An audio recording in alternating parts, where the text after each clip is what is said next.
Onderduiken, a life in hiding. Inevitably, when we think of Dutch Jews going into hiding, we tend to think of Anne Frank and her family in the secret annex. Yet, they were not the only people who went into hiding, rather than become victims of Nazi deportation. In the Second World War, 28,000 Dutch Jews out of a community of 140,000 left their homes and went into hiding. To do so, they needed some means of supporting themselves and a network of people to support them. While some of them hid in the cities they knew so well, many of them went out into the Dutch countryside. It all depended on what connections they had. Now, the Dutch word to describe going into hiding is onderduiken.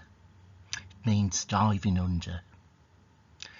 And this is effectively what happened to this man, a commercial agent, Arnold van Straten, almost literally in his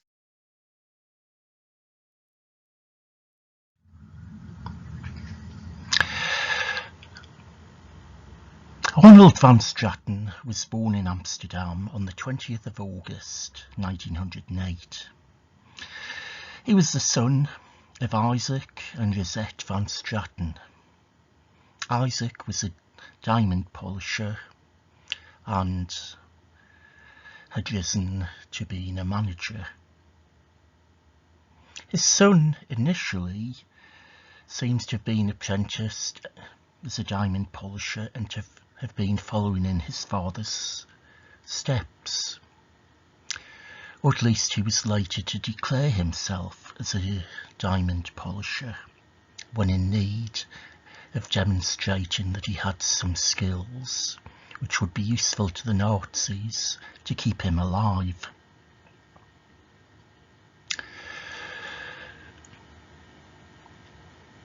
He was born in Amsterdam and was a Dutch citizen, undoubtedly a Dutch citizen. In 1927, he was found fit for compulsory military service. Despite at a medical examination being found to be short-sighted. His military service was perfunctory to say the least. At this time, the Netherlands was suffering from financial hardship as a state, and so was cutting back on defence.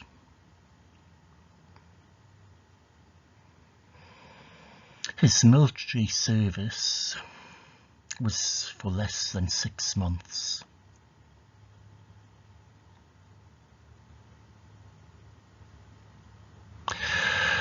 October 1927 to March 1928.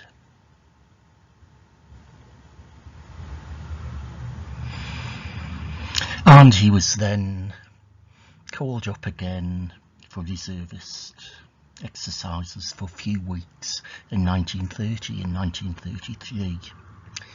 This brief military training was to be no real preparation for living out in the wild. Arnold van Straten was a soft-living civilian, not a hardened soldier.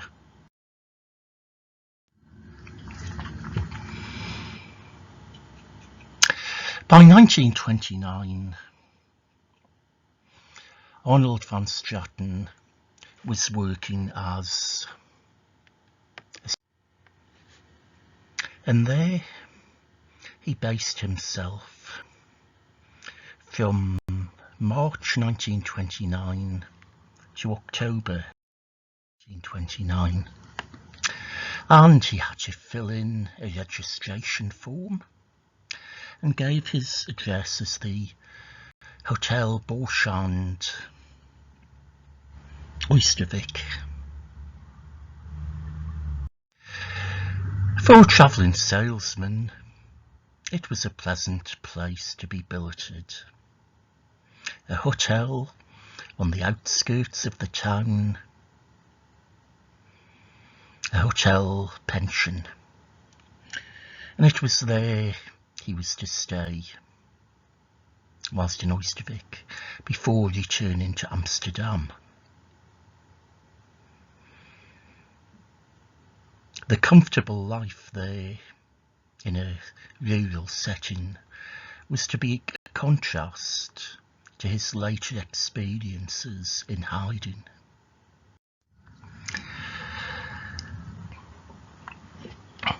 By now, Arnold was a commercial agent based in Amsterdam from the 4th of October 1929.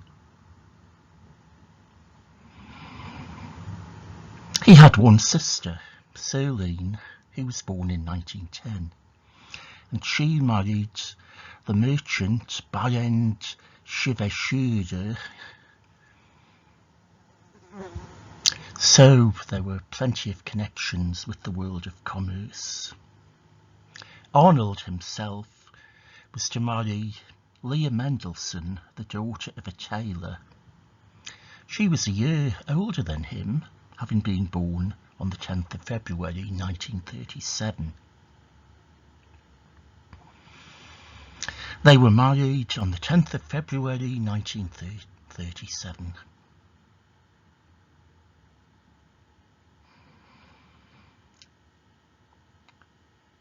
The bride was 30, the groom 29. And they set up home in a modern flat in Amsterdam. And a son, Isaac, was born there on the 9th of November 1938.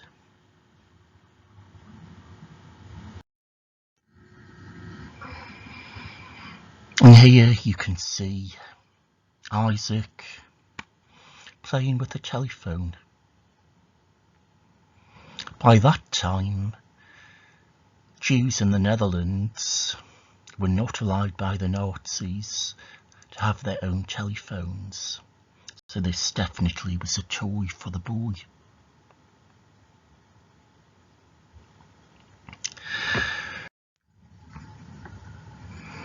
The young couple and their son set up home in a modern flat at Droestraat 101, flat 2, in a smart block that had been built in 1930 in the Shelderberg Midden area of South Amsterdam, a leafy, upcoming area with a lot of young Jewish and young commercial and business men and women.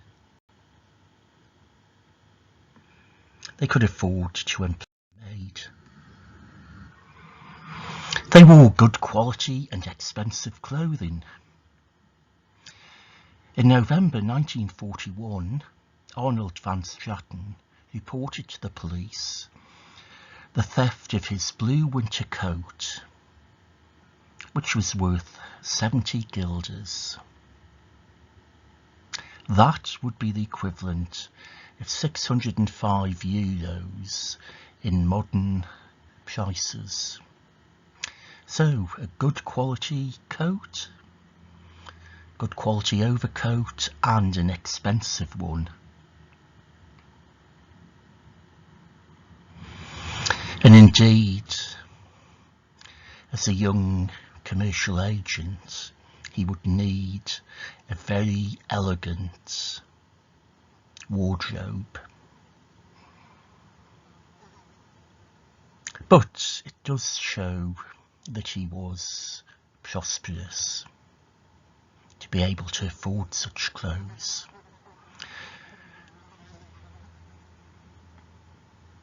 It also is interesting that as late as November 1941, he was law-abiding and had faith in the Dutch police to protect his interests. He still had a belief in the law and that the law could protect him.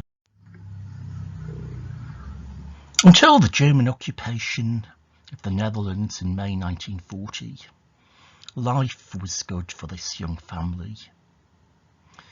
Future prosperity seemed assured for an up-and-coming businessman. They had a wide social network and they were living the good life.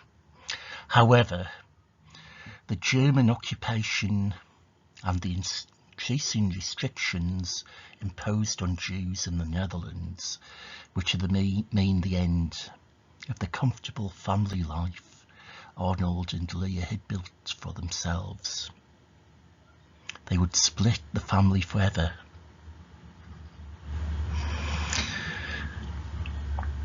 Jews now had to wear a yellow star on their left breasts. They weren't allowed to own telephones or radios. They weren't allowed to use the public trams, and bikes were confiscated from them. They had to transfer their savings to a special account. Effectively, any money they had was frozen and controlled by the Nazis. There was the ever-present danger of being rounded up and of being stopped for questioning in the streets. There was, from July 1942, ever-present fears of deportation and forced labour.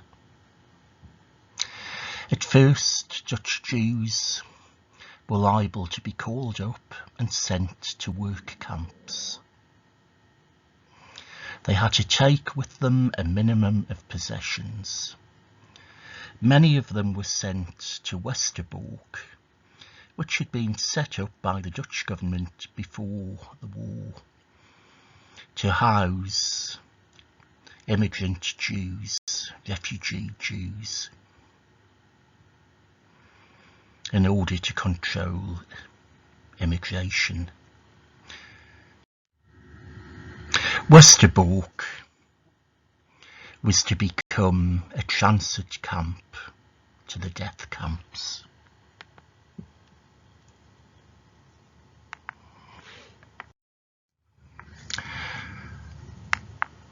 So it was fears of deportation and forced labour after July 1942 that drove Arnold and Leah van Straten to leave their comfortable home and all their possessions and to go into hiding. As yet, the full horrors of the extermination camps were not apparent. It couldn't have been an easy decision for them.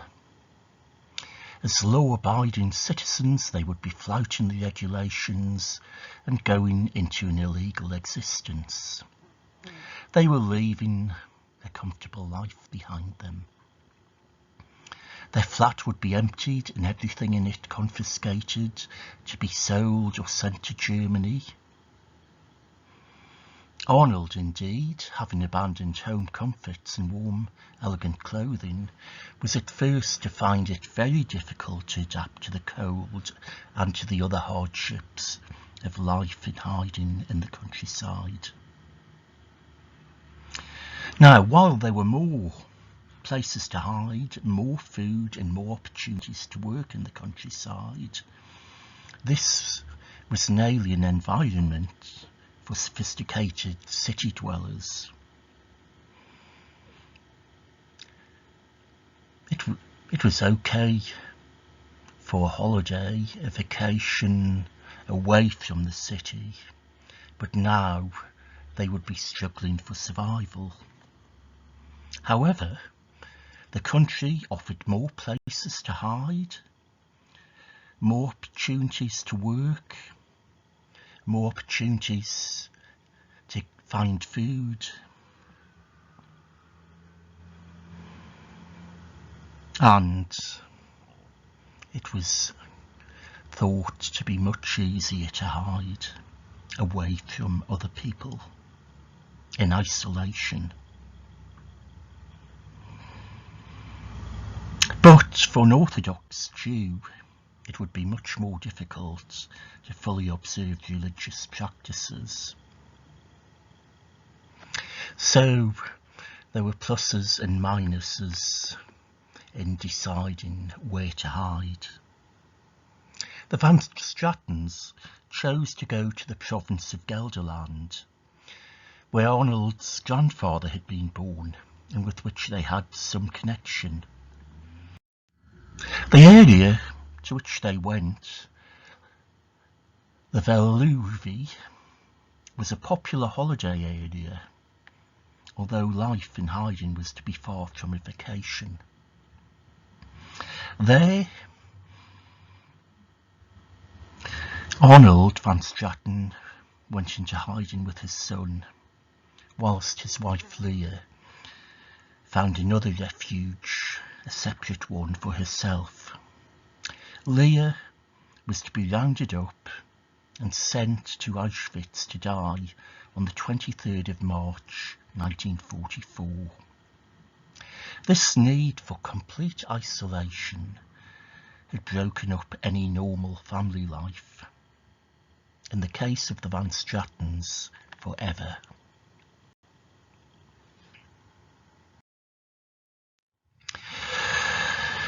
In November 1942, Arnold van Straten and his son Isaac went into hiding in the forest near Ernst, Gelderland, and there he found shelter with the farmer Alt van Vemde, who had been helping a number of Jews in hiding since the beginning of 1942.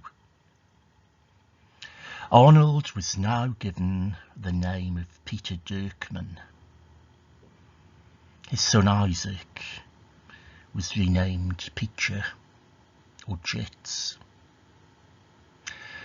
However, informers betrayed them, and there was a raid on the Van Vemde farmhouse. Luckily, Van Vemde had been warned just in time. Isaac was moved to another safer house at the smithy of Gerrit and Cornelia Mulder in Zurich.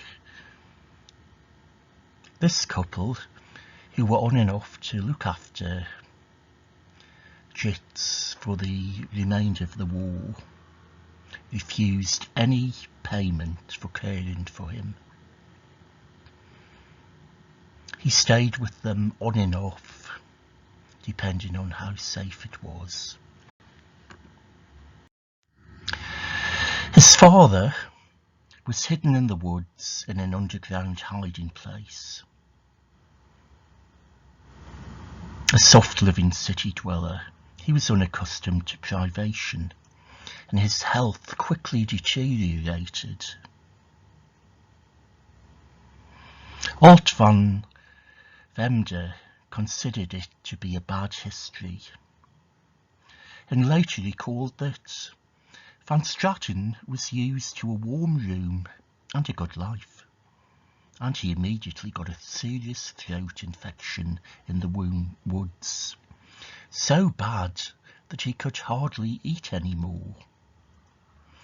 He then went on to recall that we were very afraid that things would go wrong. Yet it was too unsafe to move him to better conditions. So he remained in a hole dug in the ground in the woods, a hole nicknamed a coffin. It was 14 days before it was possible to find him safe shelter when another farmer named Kunst took the seriously ill man into his house.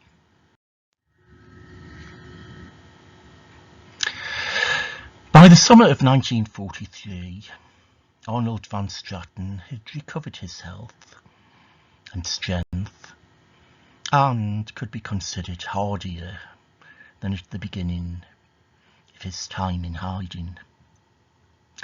By now, Van Vemde was sheltering some 5 or 6 Jewish people who would stay for between 2 and 4 weeks, hiding in these so-called coffins with a sloping roof underground. 5 foot, 6.5 inches tall Arnold van Straten was buried in one of these coffins when the Groene Politie raided the farm on the 25th of November 1943 and seized a few radios and an anti-jamming device. A network of Jews being hidden by the local postman, Arie Bruijens, fell into the hands of the Germans. Van Straten, though, was not discovered. Alt van Vemde and his brother-in-law Wim Mulder, though, had to join Arnold in hiding in his underground existence. At first they lived in a small damp hut, but at Christmas 1943 began to build a larger underground hut some 3 metres deep behind the Tongeren mountain, and there they lived for several months like bushmen. From their hideout they distributed ration coupons once a month to other fugitives. Alt, Wim and Arnold would take turns on watch and were in constant danger of being discovered by other fugitives, by poachers, or by the jeeps of the Groene Politie driving through the forest. Wim Mulder's family would supply them with bread twice a week. Mulder and Van Vemde also visited local farmers, their friends, for hot meals, but they would bring back a pan of food for Van Straten, who couldn't show himself anywhere as a recognisably Jewish man. By now, Van Straten was much hardier and more accustomed to privation, and indeed the 3 men became very close to each other in their hiding place.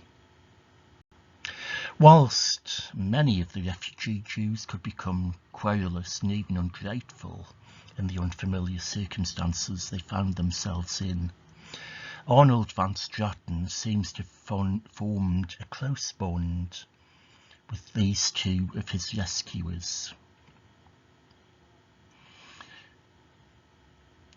Van Vemde was a chain-smoking, well-read man who had an interest in Gide, Freud, Kant, Faulkner and Jung. He read poetry, philosophy and ethics.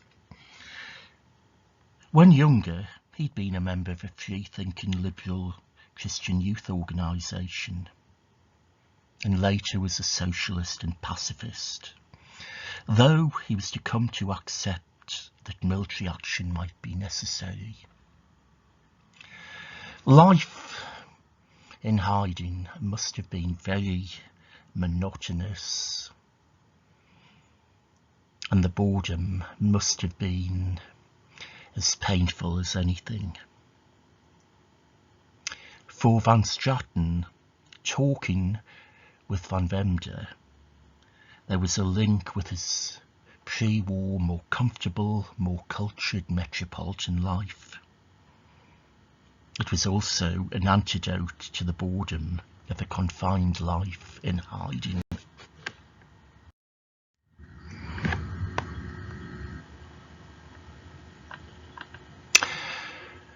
However, Arnold van Straten's 5-year-old son was in danger of being betrayed, and for a time joined them in their underground hut. Van Vemde later described the poignant moment when the boy joined them. Understandably, there was a cry in the woods before he dared to crawl underground. Even when his father, also deeply moved, tried to call him from the hatch, Peter did not dare to come. For safety, I should have picked him up and brought him in, but at the time I couldn't get around it. I was thinking too much about all the horrible things in the world. How could it be possible that this little fellow had to flee from people? Soon after that, father and son joined their fellow Jews in hiding elsewhere in the forest. Alt van Vemde and Wim Mulder, his brother-in-law, now became involved with the resistance in the area around Epper.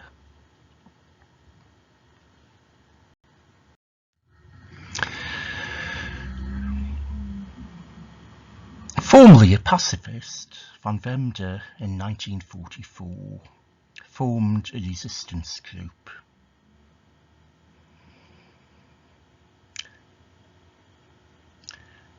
And this was to be under the supervision of Joop Darman, known as Tony.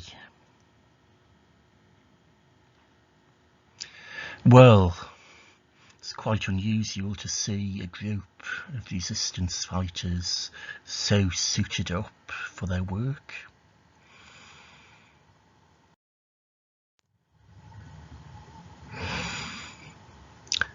Here you can see in training Alt van Vemde holding a pistol. At the far side is Wim Mulder, whilst in the centre is the leader, Tony Darman. Darman had been a member of the Marechaussee and had been involved with the Grüne Polizei in rounding up fugitives and Jews. Now he was prominent in organising the resistance.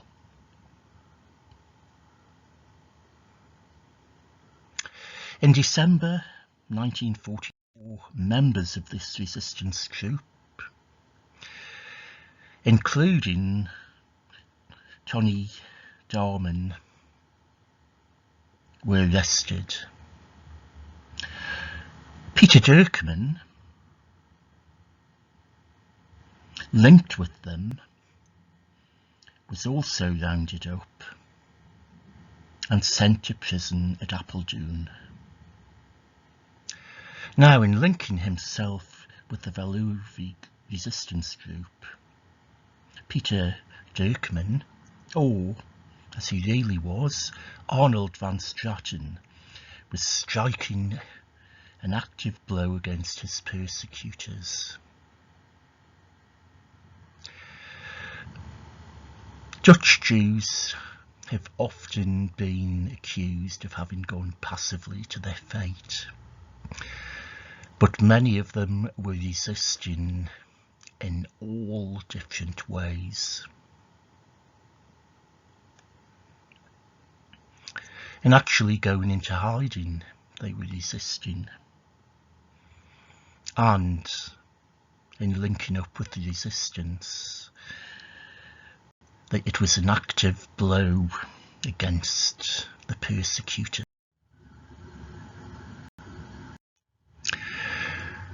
And then transferred to the transit camp at Amersfoort on the 1st of February 1945. There he was registered as a diamond polisher and was registered under his own name and described as a Jew.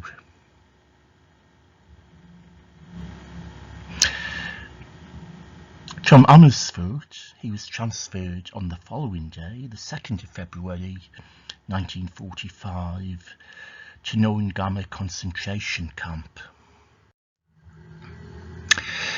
He arrived at this camp in North Germany on the 4th of February 1945. His camp number was 706XX. It was a labour camp, notorious for its death rate through hard labour and hunger. The forced labourers there had a very low chance of survival. By this stage of the war, the blue and white striped uniforms of prisoners were now in short supply, and new prisoners would be given civilian clothing, much of it sent from the extermination camps. The backs of jackets would be marked with strips of fabric or large crosses in yellow paint to show that these were prisoners. It was all a far cry from the expensive smart suits and the warm winter coats of a commercial representative. Though it should be said, it had been a long time since Van Straten had been so well dressed, not since the start of him going underground. He remained an inmate at Neuengamme until the evacuation of the camp in April 1945, and he was to die near Lübeck on the 26th of April 1945. He was 36.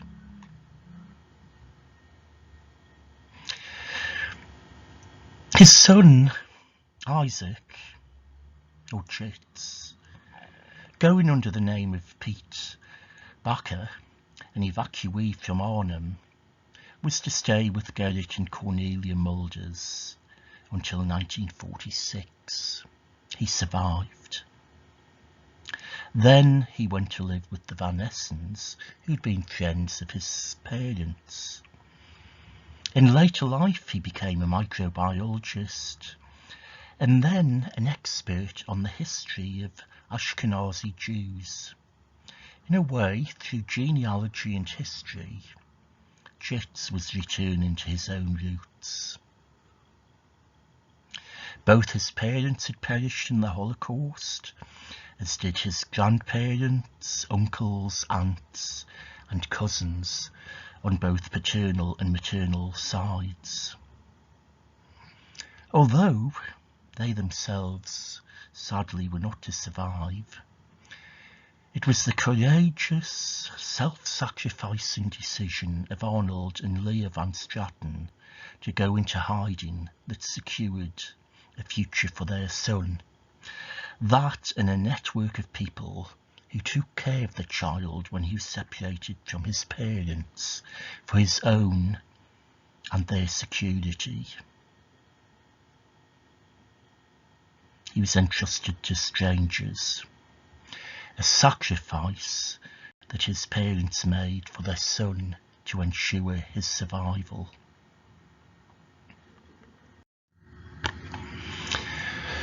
Well, you could say there are definitely elements of an adventure story to Arnold van Straten's wartime experience, but it must have felt very different to him as the one who lived through it. There would be the constant fear of discovery for himself and his family, the strain of separation from wife and son, the lack of knowledge about the fate of other members of his family, the grief when his wife was rounded up and sent to a camp, the constant worry about how long his money would last, and the difficulties of adjusting to life in hiding. Van Straten was used to enjoying a comfortable and prosperous lifestyle, with good food, a warm and cosy home, all modern conveniences, elegant, smart, expensive clothing, good suits, and also